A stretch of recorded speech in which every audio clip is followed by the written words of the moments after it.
नमस्कार साथियों, मैं रत्ना वोरा अहमदाबाद गुजरात से मेरे YouTube चैनल रत्ना वोरा बेबाक में आप सभी का बहुत बहुत स्वागत है। साथियों, आज का ये वीडियो मैंने बहुत ही जरूरी बात आप लोगों के बीच रखने के लिए बनाया है।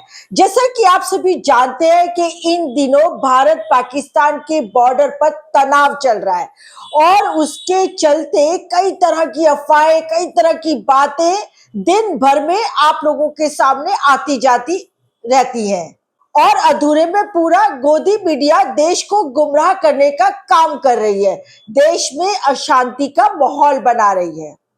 साथियों, आज देश में राष्ट्रीय एकता का माहौल है, देश प्रेम की, देश भावना का माहौल है और ऐसे समय पर विपक्ष भी पूरी तरह से सरकार के साथ है। परंतु गोदी मीडिया देश के इस संकट के समय में भी विपक्ष को कोसने में, विपक्ष के बारे में झूठ बोलने और जहर फैलाने से बाज नहीं आ रही है।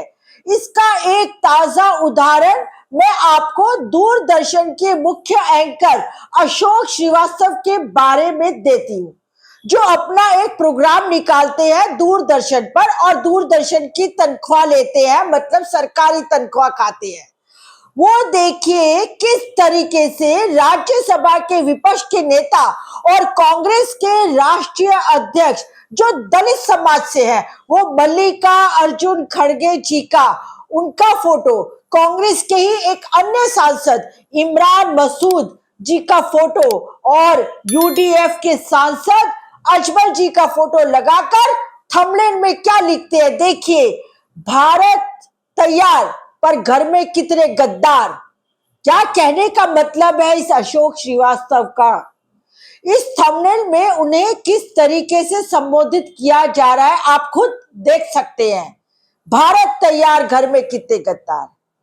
साथियों, खबर यह है कि कांग्रेस ने इसकी कड़े शब्दों में निंदा व विरोध किया है और दिल्ली के तुगलक नगर थाना में इस अशोक श्रीवास्तव नाम के बेहद निर्लज्ज, बेहया, नालायक, बददिमाग एंकर के सामने एफआईआर दर्ज करा दिया। और कहने का तात्पर्य यह है कि देश ऐसे मुश्किल दौर से गुजर रहा है, उसके बावजूद भी ऐसे घटिया, सौदेबाज, धंधेबाज, दल्ले एंकर्स अपनी घटिया मानसिकता और औकात दिखाने से बाज नहीं आ रहे हैं। साथियों, सच कहूं तो सबसे बड़े देश के गद्दार, देशद्रोही यही सब गोदी मीडिया के एंकर्स हैं, जिन्हें ऐसे वक्त में भी हिंदू मुस्लिम करने से और देश को लड़ाने से और देश में चिंगारी सुलगाए रखने से ये लोग बाज नहीं आ रहे हैं।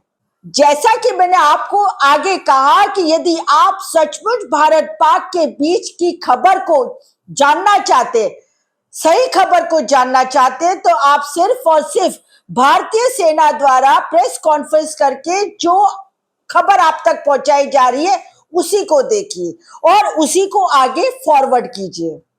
गोदी मीडिया द्वारा फैलाया गया कचरा ना तो उठाइए, मतलब ना तो अपने दिमाग में भरिए और ना ही इस कचरे को ज्यादा आगे फैलाइए। साथ ही यदि किसी भी वीडियो पर या बात पर शंका हो तो तुरंत मोहम्मद जुबैर के अकाउंट में जाकर फैक्ट चेक कीजिए। अब आगे देखिए, हमारी भारतीय सेना ने प्रेस कॉन्फ्रेंस में लाइव आकर क्या खबर देश के नागरिकों को जानकारी के लिए पहुंचाई है। Good evening, ladies and gentlemen. I welcome you to this press briefing by Foreign Secretary Shri Vikram Misri on the ongoing developments around Operation Sindoor. We are also joined by Colonel Sophia Qureshi and Wing Commander Vyomika Singh. With that, I hand over the floor to Foreign Secretary. Sir, over to you. Thank you, Radleep. नमस्कार, good afternoon, आप सबका स्वागत है। और मैं सबसे पहले अनुरोध करूंगा कर्नल सोफिया कुरैशी से कि वो आपको आज तड़के सवेरे से हुई घटनाओं से अवगत कराएं। Colonel Qureshi. Thank you sir. नमस्कार। 8 से 9 मई 2025 की मध्य रात्रि को पाकिस्तानी सेना ने सैन्य बुनियादी ढांचे को निशाना बनाने के इरादे से पूरी पश्चिमी सेना पर भारतीय वायु क्षेत्र का कई बार उल्लंघन किया। यही नहीं बल्कि पाकिस्तानी सेना ने नियंत्रण रेखा पर भारी कैलिबर वाले हथियारों से गोलीबारी भी की। अंतर्राष्ट्रीय सीमा और नियंत्रण रेखा पर लेह से लेकर सरक्रीक तक 36 स्थानों पर 300 से 400 लगभग ड्रोनों का इस्तेमाल घुसपैठ का प्रयास करने के लिए किया गया। भारतीय सशस्त्र बलों ने काइनेटिक्स व नॉन काइनेटिक साधनों का उपयोग करके इनमें से कई ड्रोन्स को मार गिराया। इतने बड़े पैमाने पर हवाई घुसपैठों का संभावित उद्देश्य वायु रक्षा प्रणालियों का परीक्षण करना और खुफिया जानकारी इकट्ठा करना था। ड्रोन के मलबे की फोरेंसिक जांच की जा रही है। प्रारंभिक रिपोर्ट्स से पता चलता है कि वे तुर्की के असीस गार्ड सोंगर ड्रोन्स हैं। इसके उपरांत रात में पाकिस्तान के एक सशस्त्र यूएवी ने भटिंडा सैन्य स्टेशन को निशाना बनाने की कोशिश भी की, जिसे पकड़ा गया और उसे निष्क्रिय कर दिया गया। पाकिस्तानी हमले के जवाब में पाकिस्तान में 4 हवाई रक्षा स्थलों पर सशस्त्र ड्रोन्स लॉन्च किए गए। इनमें से एक ड्रोन एडी रडार को नष्ट करने में सक्षम रहा। पाकिस्तान ने जम्मू कश्मीर के तंगधार, उरी, पुंछ, मेंढर, राजौरी, अखनूर और उधमपुर में भारी कैलिबर आर्टिलरी गन और सशस्त्र ड्रोन्स का उपयोग करके नियंत्रण रेखा के पार गोलीबारी भी की, जिसके परिणाम स्वरूप भारतीय सेना के कुछ जवान हताहत हुए और घायल हुए। भारतीय जवाबी कार्रवाई में पाकिस्तानी सेना को भी बड़ा नुकसान पहुंचाया गया। इसके अलावा पाकिस्तान का गैर जिम्मेदाराना व्यवहार फिर से सामने आया। 7 मई 2025 को रात 8:30 बजे एक असफल अकारण ड्रोन और मिसाइल हमला करने के बावजूद पाकिस्तान ने अपना नागरिक हवाई क्षेत्र बंद नहीं किया। पाकिस्तान अपने नागरिक विमानों को ढाल के रूप में इस्तेमाल कर रहा है, जबकि उसे अच्छी तरह से पता है कि भारत पर उसके हमले से हवाई रक्षा की तीव्र प्रतिक्रिया होगी। यह भारत और पाकिस्तान के बीच अंतर्राष्ट्रीय सीमा के पास उड़ान भरने वाले अंतर्राष्ट्रीय उड़ानों सहित नागरिक विमानों के लिए सुरक्षित नहीं है। यहाँ स्क्रीन शॉट में पंजाब सेक्टर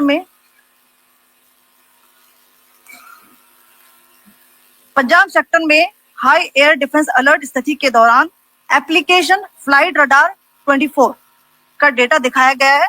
जैसा कि आप देख रहे हैं यहाँ पर भारतीय पक्ष का हवाई क्षेत्र घोषित बंद के कारण नागरिक हवाई यातायात से पूरी तरह से रहित है। कराची और लाहौर के बीच के हवाई अड्डे मार्ग पर नागरिक एयरलाइंस उड़ान भर रही है। हाई अलर्ट किया गया है विमान फ्लाइनेस एविएशन का एयरबस 320, जैसा कि आप यहाँ देख रहे हैं, जो कि शाम को 5:50 बजे दमम से शुरू हुआ और रात को 9:10 बजे लाहौर में उतरा। ये सारा डिटेल्स आप यहाँ देख रहे हैं, ये डिटेल्स यहाँ लिखा हुआ है। Can you see this?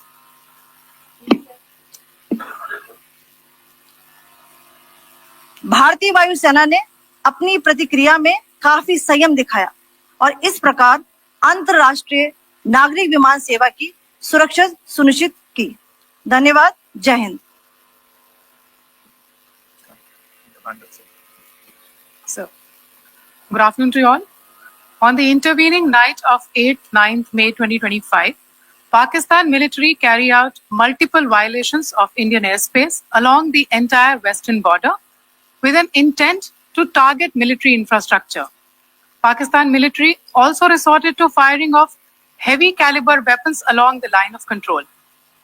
Along the international border and line of control, drone intrusions were attempted from Leh to Sarkreek at 36 locations with approximately 300 to 400 drones.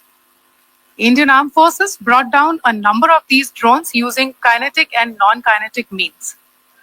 The possible purpose of these large-scale aerial intrusions were to test the AD systems and gather intelligence. Forensic examination of the drone debris is being undertaken. Preliminary reports suggest them to be of Aziz Guard Songa drone of Turkey. Later in the night, an armed UAV of Pakistan attempted to target Bhatinda military station, which was detected and neutralized. In response to the Pakistani attack, armed drones were launched at 4 air defense sites in Pakistan. One of the drones was able to destroy an AD radar. Pakistan also carried out artillery shelling across the line of control using heavy caliber artillery guns and armed drones at Tangdhar, Uri, Poonch, Mendhar, Rajouri, Akhnur, and Udhampur in Jammu and Kashmir area, which resulted in some losses and injuries to Indian Army personnel. Pakistan Army also suffered major losses in Indian retaliatory fire. Additionally, Pakistan's irresponsible behavior again came to fore. Pakistan did not close its civil airspace despite it launching a failed unprovoked drone and missile attack on 7th May at 8:30 hours in the evening. Pakistan is using civil airliners as a shield, knowing fully well that its attack on India would elicit a swift air defense response. This is not safe for the unsuspecting civil airliners, including the international flights, which were flying near IB between India and Pakistan. The screenshot we just showed and we shall share with you, it shows the data of the application Flight Radar 24 during a high air defense alert situation in the Punjab sector. As you have seen, the airspace on the Indian side is absolutely devoid of civil air traffic due to our declared closure. However, there are civil airlines flying the air route between Karachi and Lahore. Amongst the other civil aircraft that you can see, we have highlighted an aircraft which is Airbus 320 of FlyNAS Aviation, which was originated from Dammam at 1750 hours and landed later at Lahore at 2110 hours in the night. Indian Air Force demonstrated considerable restraint in its response, thus ensuring safety of international civil carrier.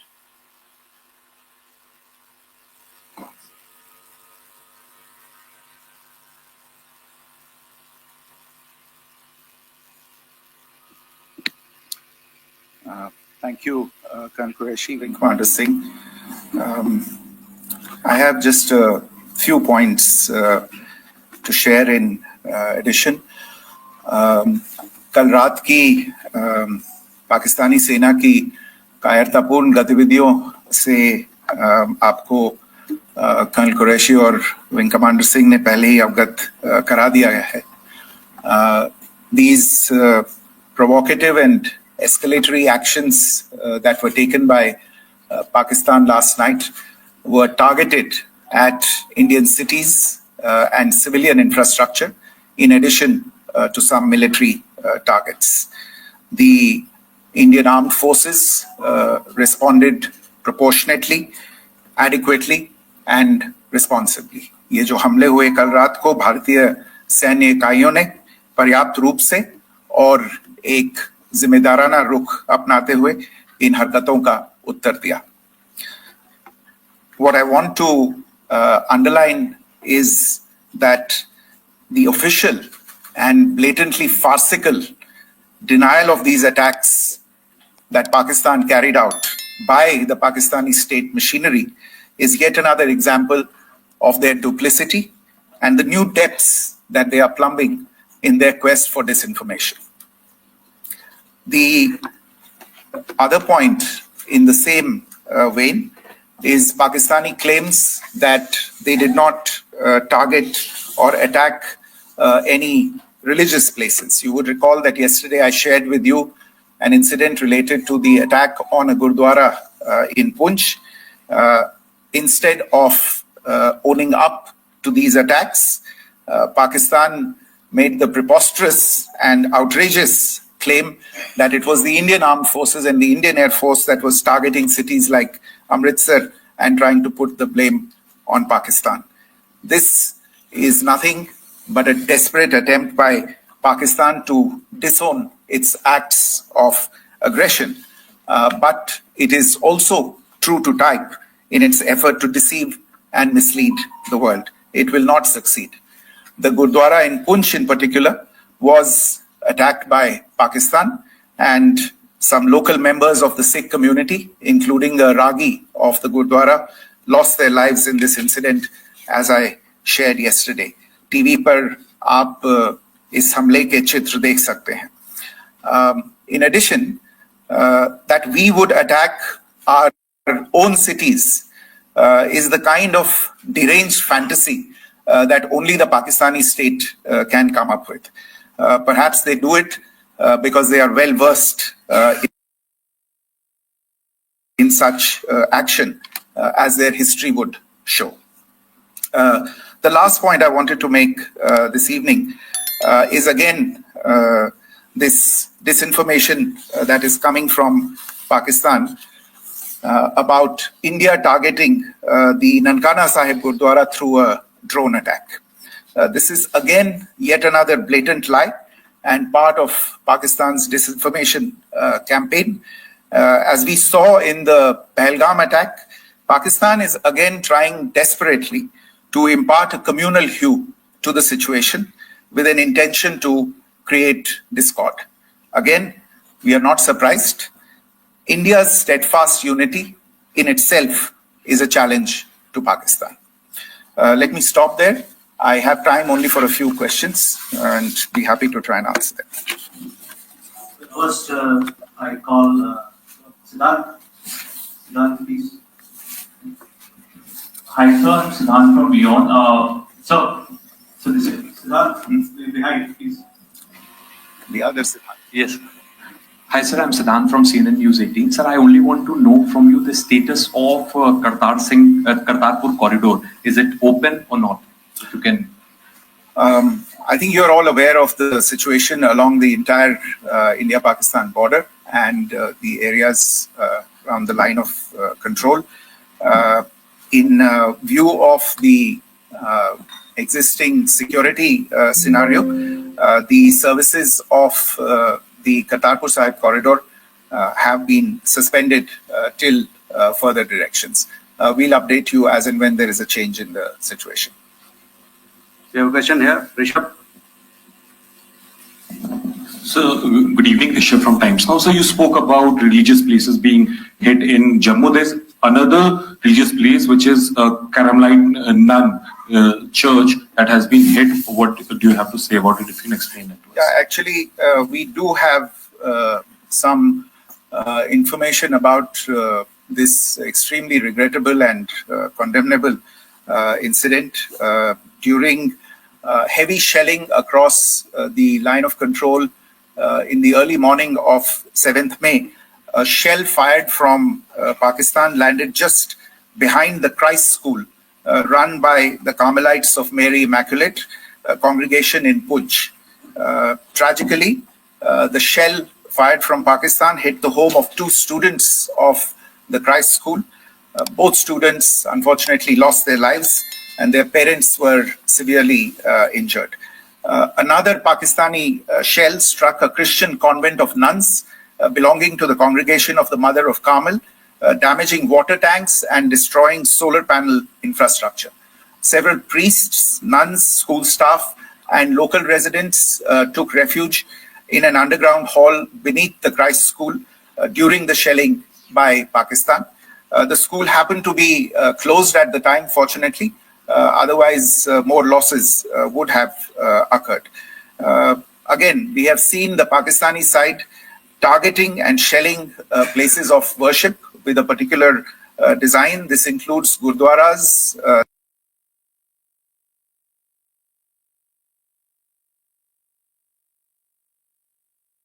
these convents and temples. Sir, कल आपने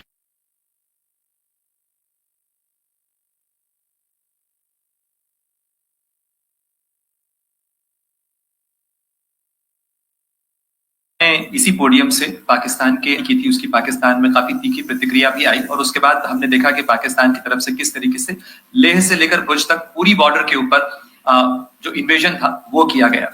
मौजूदा situation के अंदर पाकिस्तान के bail out package को लेकर और पाकिस्तान के इन अटेम्प्ट्स को लेकर आपका क्या असेसमेंट है? और दूसरा ये भी जानना चाहेंगे कि पाकिस्तान की तरफ से ये जो अटेम्प्ट किया गया था उसका भारत ने अभी तक उस तरीके का कोई जवाब नहीं दिया गया है। तो क्या भारत इसका जवाब देगा जो कार्रवाई हुई है बीते 24 घंटों में? देखिए प्रणय, जहां तक इंडस वाटर्स ट्रीटी का सवाल है, मैंने कल विस्तार से उसके बारे में इसकी चर्चा की है। Indus waters treaty is in abeyance and as such I have nothing further to add to the decision that was announced by the cabinet committee on security. जहां तक IMF bailout का सवाल है, आपको ज्ञान होगा कि IMF की आज मीटिंग हो रही है। हम वहां पे अपना पक्ष रखेंगे और जो हमारा मत है इन चीजों को लेके वहां पे साझा करेंगे दूसरे मेंबर्स के साथ। ये बोर्ड पे निर्भर है कि वहां पे क्या निर्णय होता है। और जहां तक जो कार्यवाही हुई है उसका जवाब देने का जो आपने जो प्रश्न उठाया है, जो आज ब्रीफिंग हुई है, जो आपको सूचना मिली है, मैंने भी कहा है कि जो आज सवेरे तड़के सवेरे जो गतिविधियां हुई, भारत ने उनका एक जिम्मेदाराना पूर्ण तरीके से और एक पर्याप्त तरीके से उसका जवाब दे दिया है। सिद्धांत। Hi, sir. Siddhant from WION. Sir, the External Affairs Minister has spoken to many of his counterparts around the world. Yesterday, he spoke to the US Secretary of State, Marco Rubio. So, what were the key areas of conversations during that call? Yes, the minister had a conversation with the US Secretary of State. As you can imagine, the focus of discussions was the terrorist attack in Pahalgam and the response that India mounted after that on the 7th of May. The Secretary of State shared his thoughts on these developments with the minister. The minister deeply appreciated the US's commitment to work with India in the fight against terrorism, and he also underlined the targeted measures that India had taken in connection with Ops Sindoor. The minister also underlined that India would firmly counter any attempts at escalation from there. But in follow-up to that, as you are aware, there have been a number of other conversations. The minister had a conversation with the UK Foreign Secretary, David Lammy, today. There too, the discussion centered around countering terrorism, for which there must be zero tolerance. And I understand just a short while ago, the External Affairs Minister has also spoken to the Foreign Minister of Norway, Espen Barth Eide, which was also focused on recent developments stemming from the terrorist act in Pahalgam. One last question, Sudhi. Sir, Foreign Secretary, thank you for doing this. Sudhi Ranjan from Bloomberg. Foreign Secretary, India had struck Bahawalpur the other day, which is also connected with the murder of one of us, journalist Daniel Pearl. If you could give us an understanding of what exactly are the reports that you're getting. Well, you're right. Bahawalpur is the headquarters of the Jaish-e-Mohammed terrorist group that is proscribed by the United Nations. Its leader, Maulana Masood Azhar, is a proscribed individual. It is, you brought up the connection with the tragic death or killing of Daniel Pearl of the Wall Street Journal. The Jaish-e-Mohammed was in some way directly or indirectly responsible for the death of Daniel Pearl. But the real connection is through Ahmed Omar Saeed Sheikh, the British Pakistani jihadi who was held in India but was finally released in 2000, and he was the person who lured Daniel Pearl to his eventually leading to his murder. So these are all obviously connected figures, connected individuals, connected institutions, and the attack on Bahawalpur, on that facility of the Jaish-e-Mohammed in Bahawalpur is, I would imagine, a fitting part of this unfortunate incident. Thank you all. Thank you, sir. With that, we come to the closure of this. तो साथियों, आज के इस video में इतना ही। फिर मिलती हूँ एक नई बात के साथ, एक नए विचार के साथ। और इस बीच यदि आपको मेरा वीडियो पसंद आया हो तो मेरे YouTube चैनल रत्ना वोरा बेबाक को सब्सक्राइब कीजिए, ज्यादा से ज्यादा शेयर कीजिए और ज्यादा से ज्यादा लाइक दीजिए। साथ ही आप मुझे इंस्टा, फेसबुक और एक्स पर भी फॉलो कर सकते हो। नमस्कार।